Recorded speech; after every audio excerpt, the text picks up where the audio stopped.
Welcome to the WanderLearn podcast. I'm your host, Tapon. This is part 2 of an episode I have made with Gary Arndt. But before we get into it, I want to get some feedback that I got from one of my listeners who went to speakpipe.com/ftapon, where you can leave me a recorded message. And let's hear from one of my listeners who had the feedback from the first episode, and then we'll dive right into the second episode. Well, I was catching up on my favorite podcasts and came across your latest, Francis, and I look forward to more from Gary Arndt, and we'll download his app. So many compelling stories that's piqued my curiosity. The archery one, Phelps, about the Olympics, and the Indian one are a few to mention. Thanks for the info, and I will listen to his podcast.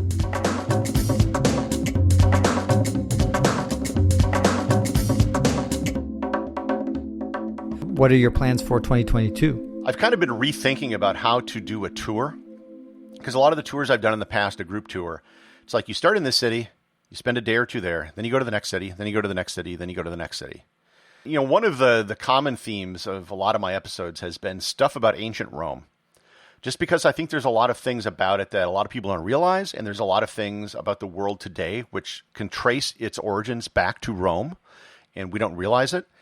And I thought about, like, there's so much stuff in Rome itself that you could easily spend a week there. Your average tourist to Rome is going to go to the Forum and the Colosseum. They're going to go to the Vatican. They'll see the Trevi Fountain. And that's it. You know, maybe there's a few other things, and then they move on somewhere else. But there's so much more that's there that people don't know about. Like, there's underneath the altar of the Vatican is the Vatican necropolis. Not the grotto where a bunch of popes are buried. This is the ancient Roman cemetery, which is why the Vatican is built where it is. And it's where St. Peter was believed to have been buried, and that's why they built the church there. The Emperor Constantine built it. And you can actually go down there. They take small groups. You can't do photography. I think they take at most 8 people. But that's something that I think would be really cool to do.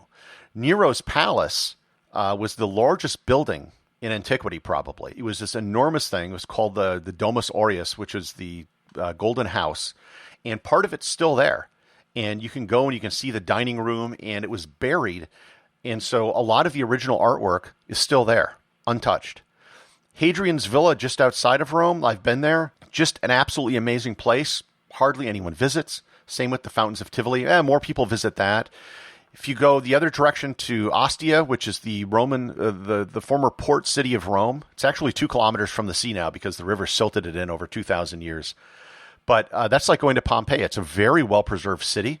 And again, people don't bother to go there. And then there's tons of things in the city itself that are smaller things. Maybe a monument, a gate, an arch, a catacomb. That, you know, because there's so many different layers of history. It's not all just ancient Roman history, but you also have, you know, stuff dealing with Christianity, the Renaissance, and even, you know, early 20th, late 19th century stuff. That this stuff is often forgotten. And I think there's a very interesting tour that could be done just focusing on one city. So I'm looking at Rome first, and then maybe I think that it could also be done in a place like Istanbul, in Jerusalem, because that's another place where there's just so much history that you can't really see a lot of it in, 2 days. Speaking about seeing a lot, you were in Minneapolis when the George Floyd riots were going on, and you left, and now you're in Wisconsin, your home state. A good move, might I add. Exactly. So I was going to ask you, like, what is the situation since you're not far from, and you still have contacts in Minneapolis? What is life like? Because you don't hear much about George Floyd anymore, and life in Minneapolis ever since things kind of died down and there was a settlement there. The crime rate has dramatically spiked. Murders have gone up. Carjackings have gone up dramatically. I've talked to some people who lived in my neighborhood a few months ago, and basically nothing's been fixed. Very little has been done. Everything is still boarded up, they said. There's been a lot of issues with getting insurance approved. A lot of these people that said, it's okay to riot and burn everything down because everyone has insurance. Spoiler, no, they don't. And just because they have it, it doesn't mean it covers it. And a lot of the people that did have insurance, they're collecting their policy and they're just leaving. They're not rebuilding. No one wants to rebuild in that neighborhood anymore. And the thing that the straw that broke the camel's back for me was when I heard this councilwoman from Minneapolis give an interview to CNN where she basically said that, police protection is a privilege. I was like, I'm out. No one voted on that. That was never an issue in any election. And pretty much everywhere defund the police was an issue. People are backtracking now because crime has exploded in cities all over the United States. And this is, especially among African Americans, because they're the primary victims of it. They've been deeply concerned. And this whole defund the police thing, I think, has just gone absolutely nowhere. You're seeing retirements and people leaving police forces everywhere, leaving them shorthanded. And you're having a lot of serious problems in a lot of major cities in America. And I'm living in a rural area right now. 100 yards from me, there is a cornfield. It really changed my opinion on a lot of things the last year. One of which is, I had always lived in major cities for most of my life. Do I need to do that? Like, what is the benefit now, especially with the pandemic, and we're so used to doing video conferencing and things like that? Are you familiar with Starlink? Yeah. Oh, I have become a huge fan of Starlink. I'm following it religiously and what they're doing. And for those that don't know what it is, it's the SpaceX Elon Musk program. They have I think they have close to 1,500 satellites in orbit now, and they're providing high-speed, broadband, low-latency internet everywhere on Earth. And literally in the middle of nowhere, you can do this. And this isn't a theoretical thing. There are almost 100,000 people currently using it. And in all the forums I'm on Reddit or Facebook that talk about Starlink, every day it's someone gets it installed and their life has changed. That they went from less than a megabit connection from some crappy rural ISP to now having broadband and being able to join the rest of the world. Now, if you can have this anywhere, and you can get Amazon deliveries from anywhere. And I can get, I just installed an app on my Apple TV for the Metropolitan Opera. There are several apps now that do performances by various symphonies around the world. There's even one that does videos of Broadway productions that you can sign up for. So what really is the benefit to living in a city at this point? Now, it used to be that if you wanted a top job in publishing or finance or whatever, you had to live in New York. You just had to. There was even 3 years ago, that was probably the case. But a lot of finance people have left New York in the last year. A lot of them have gone to Miami because it's all done online anyhow, right? And what people are realizing, and a lot of the big tech companies are realizing this, that they were able to keep up their levels of productivity with people working at home, and then it doesn't matter where home is anymore. And with Starlink has the potential to be completely one of the most revolutionary things that's happening right now. And it's revolutionary, but most people, it won't affect them directly because it's not for people in cities. If you have fiber, Starlink isn't for you. But the fact that you're going to be able to put this, they're coming out with a mobile version. So you'll be able to put this on a camper, a semi, a boat, a plane. So that means you can live anywhere. You can get stuff shipped to you anywhere. You can work from anywhere. It's also going to change things like travel. So right now, if you want to go to Europe, you pretty much have to fly. In the olden days, you would take a ship. Cunard does have a transatlantic service, but it's really, you do it for the experience, and you bring a gown and a tuxedo and you pretend it's the Titanic and that stuff. And they go slower than necessary so they can actually milk another day or two out of it so you can spend time, drinking. But what if instead of having something fancy, it was just a carnival type ship? And, you can do a week-long cruise for like $700. There are really cheap cruises out there. Well, instead of just bouncing around the Caribbean, going to Señor Frogs or whatever in different ports, what if it just took you to London? A 4-day trip, New York to London. You would eat better than you would on a plane. You'd sleep better than you would on a plane. You could get up and walk around. You wouldn't be jet lagged when you arrive. You just change your schedule 1 day, 1 hour every day. And you could probably do so at the same price of a ticket, maybe even cheaper. And you could have high-speed internet on board and stay in touch and do work and be productive while you're doing it.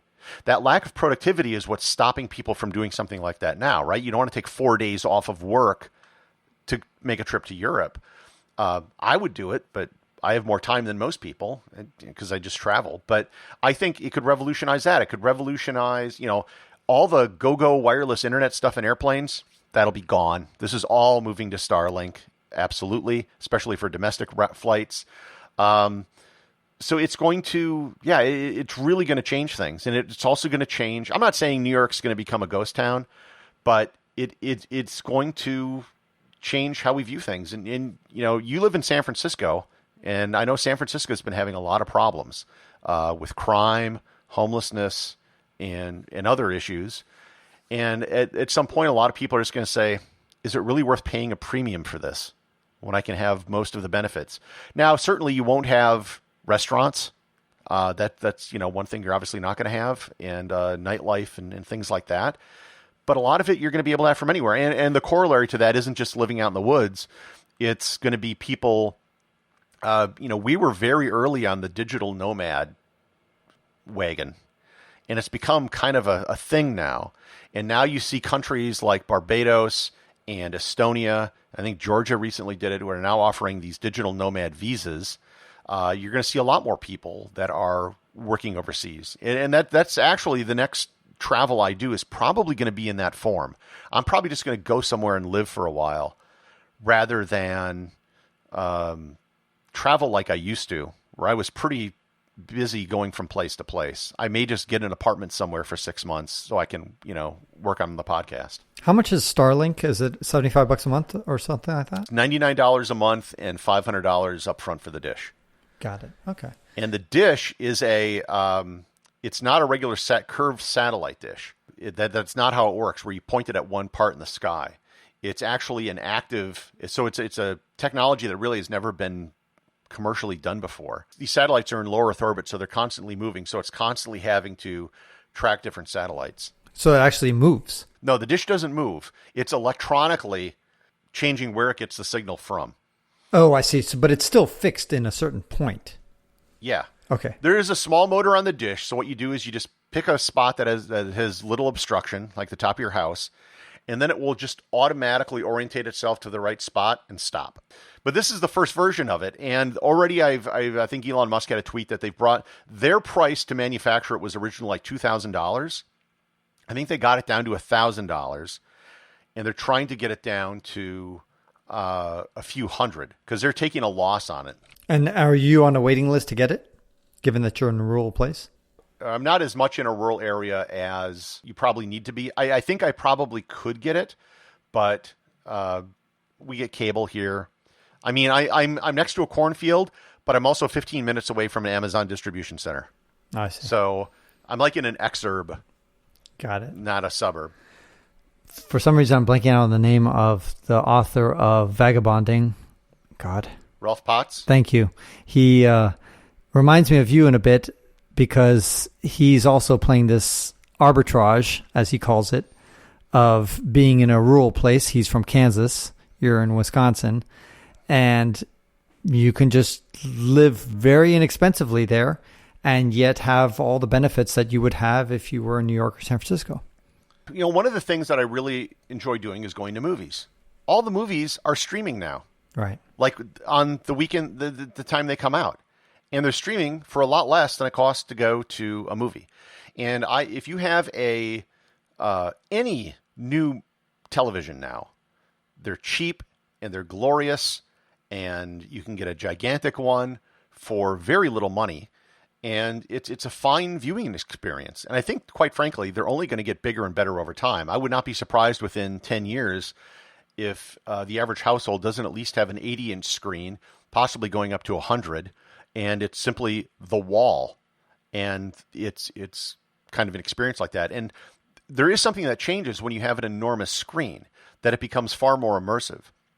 So watching something that's live, like if let's say you're watching the they filmed Hamilton, and then they released it on Disney Plus. To see a Broadway show, a stage production like that, actually works pretty well, I think, as well as sporting events and other things. Yeah. And that concludes this episode of the WanderLearn podcast, where we explore travel, technology, and transformation. If you'd like to see the show notes with links to what we talked about, or if you'd like to comment on the show, or if you'd like to ask me a question, then go to WanderLearn.com and click on this episode. If you'd like to connect with me, just remember Tapon. That's my first initial and my last name. Tapon is the username I use on all social media. You can also get to my website by going to ftapon.com. And here's one last reason to remember Tapon. If you like what I do and would like to get rewarded for supporting my projects, then go to patreon.com/ftapon. That's where you can pick up some remarkable rewards for as little as $2 a month. And now for 5 quick favors. Number 1, subscribe to the WanderLearn podcast. 2, download it. 3, share it. 4, review it somewhere. And 5, sign up for my newsletter at WanderLearn.com. Our theme music was composed by Eric Stratman. This is Francis Tapon, encouraging you to wander and learn.